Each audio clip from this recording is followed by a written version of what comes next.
هل ترى من فطور ثم ارجع البصر كرتين ينقلب إليك البصر خاسئا وهو حسير ولقد زينا السماء الدنيا بمصابيح وجعلناها رجوما للشياطين وأعتدنا لهم عذاب السعير وللذين كفروا بربهم عذاب جهنم وبئس المصير إذا ألقوا فيها سمعوا لها شهيقا وهي تفور تكاد تميز من الغيظ كلما ألقي فيها فوج سألهم خزنتها لم يأتكم نذير قالوا بلى قد جاءنا نذير فكذبنا وقلنا ما نزل الله من شيء إن أنتم إلا في ضلال كبير وقالوا لو كنا نسمع أو نعقل ما كنا في أصحاب السعير فاعترفوا بذنبهم فسحقا لأصحاب السعير إن الذين يخشون ربهم بالغيب لهم مغفرة وأجر كبير وأسروا قولكم أو اجهروا به إنه عليم بذات الصدور ألا يعلم من خلق وهو اللطيف الخبير هو الذي جعل لكم الأرض ذلولا فامشوا في مناكبها وكلوا من رزقه وإليه النشور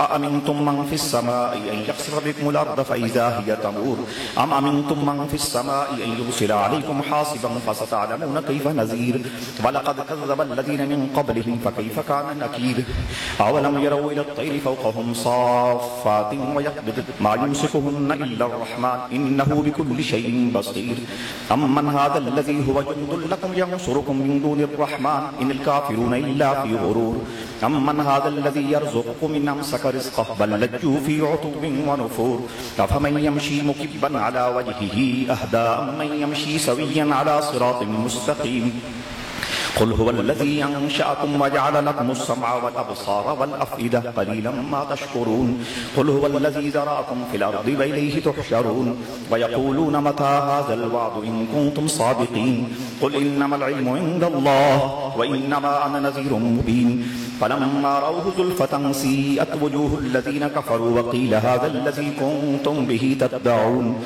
قل أرأيتم إن أهلكني الله ومن معي أو رحمنا فمن يجير الكافرين من عذاب أليم قل هو الرحمن وآمنا به وعليه توكلنا فستعلمون من هو في ضلال مبين قل أرأيتم إن أصبح ماؤكم غورا فمن يأتيكم بماء معين بسم الله الرحمن الرحيم قل هو الله أحد الله الصمد لم يلد ولم يولد ولم يكن له كفوا أحد قل هو الله أحد الله الصمد لم يلد ولم يولد ولم يكن له كفوا أحد قل هو الله أحد الله الصمد لم يلد ولم يولد ولم يكن له كفوا أحد بسم الله الرحمن الرحيم قل أعوذ برب الفلق من شر ما خلق ومن شر غاسق إذا وقب ومن شر النفاثات في العقد ومن شر حاسد إذا حسد بسم الله الرحمن الرحيم قل أعوذ برب الناس ملك الناس إله الناس من شر الوسواس الخناس الذي يوسوس في صدور الناس من الجنة والناس بسم الله الرحمن الرحيم الحمد لله رب العالمين الرحمن الرحيم مالك يوم الدين إياك نعبد وإياك نستعين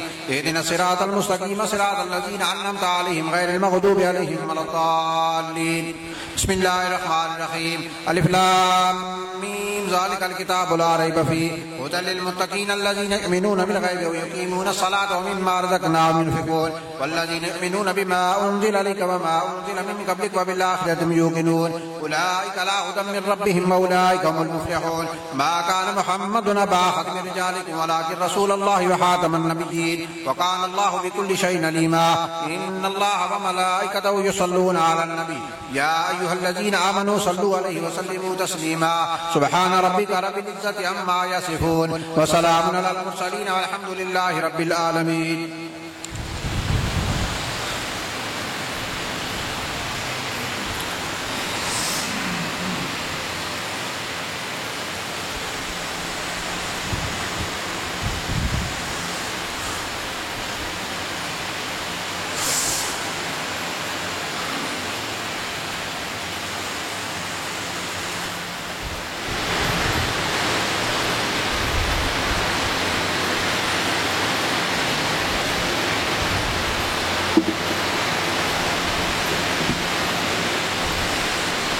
بسم اللہ الرحمن الرحیم اللہم صلی علی سیدنا محمد تعینک الاقدم والمظہر الاتم لاسمک الاعظم بعدد تعینات ذاتک وتجلیات صفاتک وعلی آلہ وصحبہ کذالک. حضور غریب نواز ضیاء چشت حضرت خواجہ محمد ضیاء الحق سیالوی دامت فیوزکم کی صدارت اور سرپرستی میں حضور مجاہد ملت قبلہ عالم حضرت خواجہ محمد ضیاء الدین سیالوی رضی اللہ تعالی عنہ کے عرس مبارک کی پہلی نشست پورے ذوق و شوق کے ساتھ منعقد پذیر ہے. رب ارض و سما اپنے محبوب کریم صلی اللہ تعالی علیہ وسلم کی رحمت کاملہ کے صدقے ہم سارے غلاموں کی حاضری قبول فرمائے. حضور مجاہد اعظم رضی اللہ تعالی عنہ ایک ہمہ یکجہت شخصیت تھی. اللہ کریم نے آپ کو ظاہری حسن و جمال کے حوالہ سے بے مثل اور بے مثال بنایا تھا. اپنے علمی جاہ و جلال، اپنے اخلاق کریمہ اور اپنے عظیم کردار کے حوالے سے آپ کے زمانے میں آپ کا کوئی نظیر اور مثیل نظر نہیں آتا تھا. حضور مجاہد اعظم رحمت اللہ تعالی علیہ نے اپنے مبارک دور میں مشائخ چشت کی عظیم روایت کو زندہ رکھتے ہوئے اپنی پوری زندگی میں علمی خدمات بھی عطا فرمائی. سلسلہ کی اشاعت کے حوالہ سے بھی آپ نے پورے بر صغیر میں چشتیائی فیض کو تقسیم فرمایا اور اس کے ساتھ ساتھ غیرت ایمانی جس کمال کے ساتھ اللہ کریم نے آپ کو ودیت فرمائی تھی اس کا اظہار آپ نے تحریک خلافت کے پلیٹ فارم پہ کھڑے ہو کر عیسائیت اور دیگر جتنے بھی باطل مذاہب تھے ان کی سرکوبی کے لیے اپنی پوری زندگی کو وقف فرمایا. حضور مجاہد اعظم رحمت اللہ تعالی علیہ کے مبارک زمانہ میں 4 رسائل جن کا علمی دنیا میں ادبی جہان میں ایک نام تھا. حیرت یہ ہے کہ قریہ سیال شریف میں بیٹھ کر حضور مجاہد اعظم رحمت اللہ تعالی علیہ قدمیں درمیں سخنیں ان رسائل کی سرپرستی فرمایا کرتے تھے. امرتسر سے ایک رسالہ ضیاء حقیقت نکلا کرتا تھا. گجرات سے 2 رسائل، ایک کا نام عرفان تھا اور دوسرے کا نام الضیاء تھا. وہ دونوں حضور مجاہد اعظم کی سرپرستی میں جاری تھے، اور بیرا شریف سے شمس الاسلام کا رسالہ جو اپنے زمانے میں ایک نشان رکھتا تھا، اس کی بھی پوری سرپرستی حضور مجاہد اعظم خود فرماتے تھے۔ سینکڑوں کاپیاں ان رسائل کی اپنی جیب سے خرید کر غلاموں میں تقسیم فرماتے تھے۔ اسی طرح صاحبان ثروت، لوگ جو آپ سے محبت کرتے تھے، عقیدت کا رشتہ استوار کیے ہوئے تھے، ان کو شوق دلاتے، ان کو ترغیب دیتے کہ ان رسائل کو خریدو اور مسلمانان عالم کے مطالعہ کے لیے مفت تقسیم کرو۔ آپ کا اپنا علمی جاہ و جلال اتنے قد کاٹ کا تھا کہ دلی میں آپ نے تقریباً 13 پادریوں سے مناظرہ فرمایا اور ان کو شکست فاش عطا فرمائی۔ حضور مجاہد اعظم رضی اللہ تعالی عنہ کی آج بھی 2 تصانیف آپ کی علمیت اور آپ کی علمی ہیبت کی نشانی کے طور پہ موجود ہیں۔ ایک کا نام معیار المسیح ہے جو آپ نے رد عیسائیت میں لکھا تھا، اور دوسرا رسالہ اعلان واجب العزان ہے۔ دونوں الحمدللہ دنیا میں موجود ہیں اور آستانہ مقدسہ سیال شریف سے چھپتے رہتے ہیں۔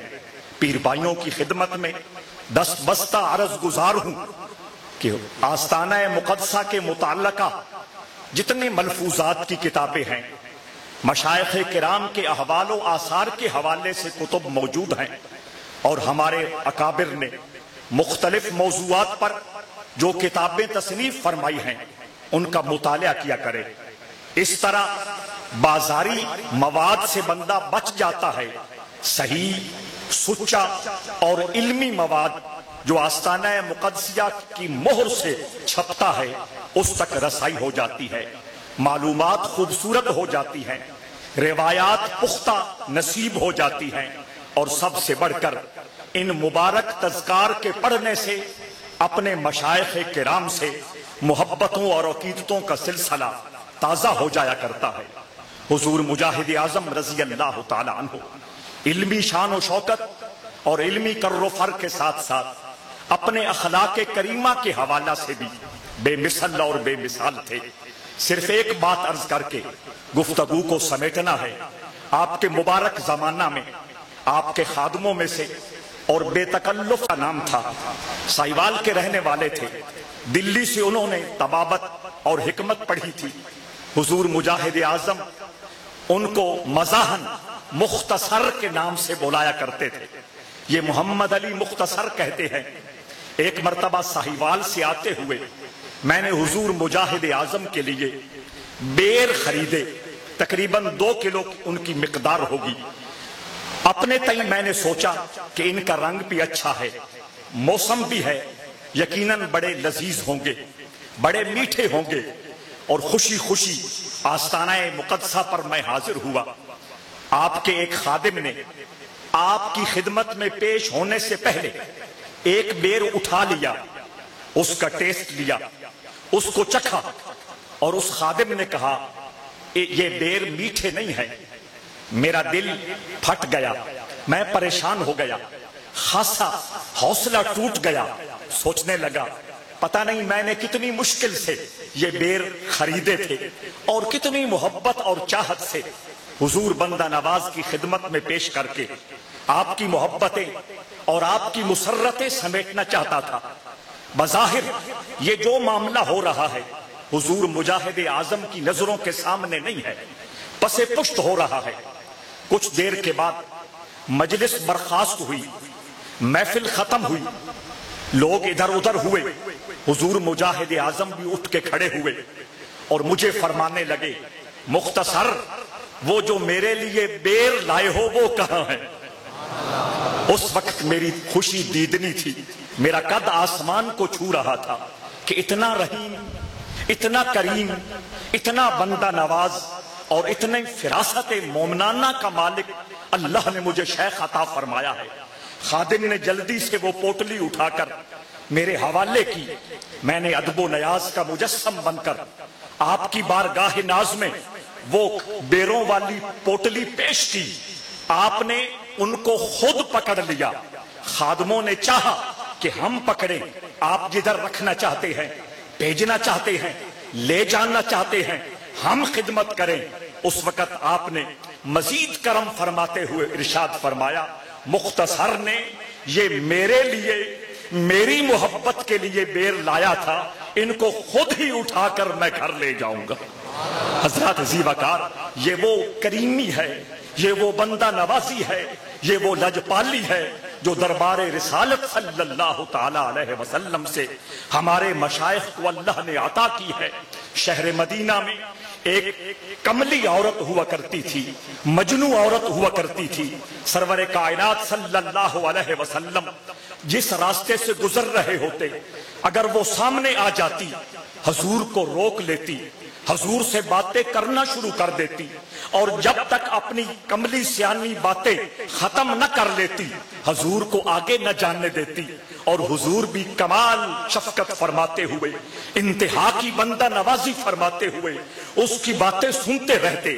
ایک دن حضور کسی نہایت ضروری دینی کام کے لیے تشریف لے جا رہے تھے، وہ عورت سامنے آ گئی، حسب معمول اس نے روک لیا، اپنی باتیں کرنی شروع کر دی۔ کچھ صحابہ نے توجہ دلائی، یا رسول اللہ دیر ہو رہی ہے، وہاں میٹنگ ہے، فلاں لوگوں سے ہماری مشاورت ہے، دیر ہو رہی ہے۔ حضور نے ان کی طرف متوجہ ہو کے فرمایا، کیسی بات کرتے ہو، اگر میں بھی اس کی بات نہ سنوں تو کون سنے گا؟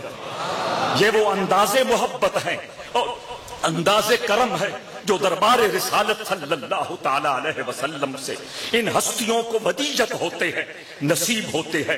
دعا ہے کہ اللہ کریم ہماری نسبتوں کو ہمیشہ سلامت رکھے، اور اس دربار گوہر بار سے جو فیضان محبت اور فیضان رحمت عطا ہو رہا ہے، اس سے ہم اپنے دامن کو بھر بھر کے جایا کریں۔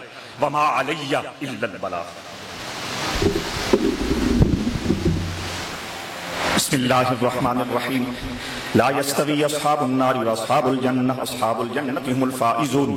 لو أنزلنا هذا القرآن على جبل لرأيته خاشعا متصدعا من خشية الله، وتلك الأمثال نضربها للناس لعلهم يتفكرون۔ والله الذي لا إله إلا هو عالم الغيب والشهادة هو الرحمن الرحيم۔ والله الذي لا إله إلا هو الملك القدوس السلام المؤمن المهيمن العزيز الجبار المتكبر، سبحان الله عما يشركون۔ والله الخالق البارئ المصور له الأسماء الحسنى يسبح له ما في السماوات والأرض وهو العزيز الحكيم۔ بسم الله الرحمن الرحيم۔ قل هو الله أحد الله الصمد لم يلد ولم يولد ولم يكن له كفوا أحد۔ قل هو الله أحد الله الصمد لم يلد ولم يولد ولم يكن له كفوا أحد۔ قل هو الله أحد الله الصمد لم يلد ولم يولد ولم يكن له كفوا أحد۔ بسم الله الرحمن الرحيم۔ قل أعوذ برب الفلق من شر ما خلق ومن شر غاسق إذا وقب ومن شر النفاثات في العقد ومن شر حاسد إذا حسد۔ بسم الله الرحمن الرحيم۔ قل أعوذ برب الناس ملك الناس إله الناس من شر الوسواس الخناس الذي يوسوس في صدور الناس من الجنة والناس۔ بسم الله الرحمن الرحيم۔ الحمد لله رب العالمين الرحمن الرحيم مالك يوم الدين، إياك نعبد وإياك نستعين، اهدنا الصراط المستقيم صراط الذين أنعمت عليهم غير المغضوب عليهم ولا الضالين۔ بسم الله الرحمن الرحيم۔ ألف لام ميم، ذلك الكتاب لا ريب فيه هدى للمتقين الذين يؤمنون بالغيب ويقيمون الصلاة ومما رزقناهم ينفقون، والذين يؤمنون بما أنزل إليك وما أنزل من قبلك وبالآخرة هم يوقنون، أولئك على هدى من ربهم وأولئك هم المفلحون۔ ما كان محمد أبا أحد من رجالكم ولكن رسول الله وخاتم النبيين، وكان الله بكل شيء عليما۔ إن الله وملائكته يصلون على النبي، يا أيها الذين آمنوا صلوا عليه وسلموا تسليما۔ سبحان ربك رب العزة عما يصفون، وسلام على المرسلين والحمد لله رب العالمين۔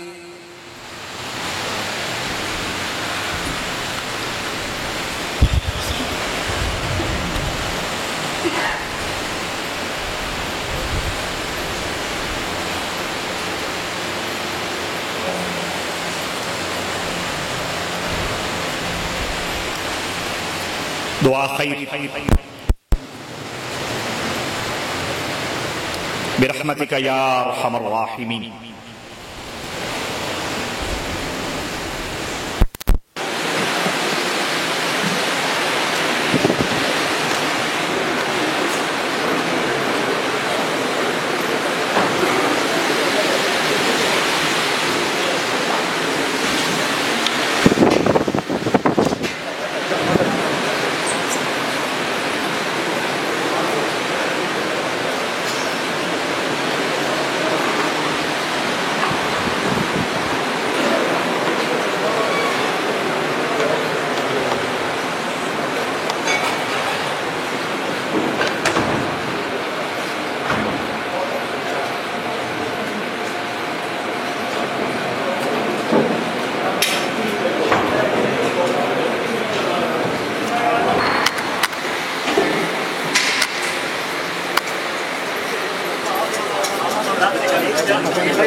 بھائی کسی پیر بھائی ہاتھ نہیں لاؤں گا، کھلو کے زیارت کے لیے ہاتھ نہیں لاؤں گا،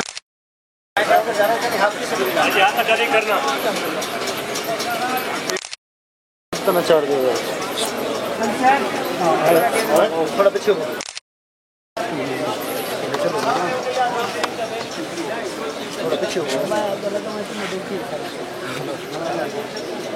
بھائی تھائیں کھلو کی زیارت کرنی کوئی نہیں کرے بابا، تھائیں کھلو کی زیارت کرنی دے، ہاتھ کوئی نہ آگا کرے